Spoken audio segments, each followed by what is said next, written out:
Ever since William Wilberforce discovered molecular chains, the scientific world has been a slave to popularist fashion. Here in physics, one of the scientific theories taught us that hot air rises above cold air. This may be so in theory, but why is the north colder than the south when the north is above the south? Or is it as I suspect, that there are more sinister powers at work?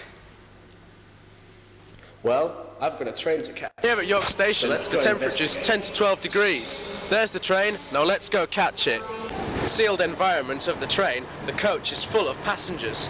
The temperature now has gone up to a massive 27 degrees Celsius. It's gone up 15 degrees Celsius from the amazing cold temperature outside of 12. This is northern heat being stolen and taken down south. In King's Cross, and it's an amazing 30 degrees. This is northern heat that's been brought down to London on the tube. Down here it is a roaring 30. We're on the Brighton line, down to Brighton obviously, and this is possibly where all our northern heat is going, the famed holiday place of the south. Is this where it'll end? Will it go further? We'll find out. Our heat investigations took us across the channel to Paris, France. Here we are at the final resting place of the mystery of the northern heat. It has been on a long journey. It has been on the London trains, on the ferry, under the channel, on the Paris trains, and here it rests in the Pompidou Centre.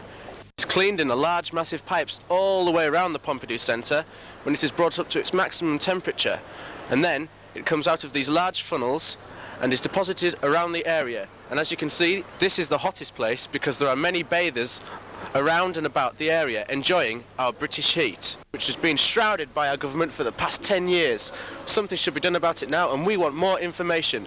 Let's investigate further. I asked a typical Frenchman why France was stealing the heat. France is not stealing the heat from England, it's just paying for the heat. How does the heat come from England to France? By the railways, ferries, channel, and arrive at Georges Pompidou Center. How is France paying for the heat? France pays for the heat with air container, so you should be pleased. You are so lucky. We've come to the end of the great northern heat robbery, and it's brought us to Paris. And over the past few days, we've seen various things: the processing plant for the heat, the various trains where the heat is actually stored whilst it's travelling. We've been on the ferry where the heat was as well. And the temperature has risen and risen and risen, and it's just proven to us that the north has their heat stolen and brought down to the south and across to Paris and the rest of France.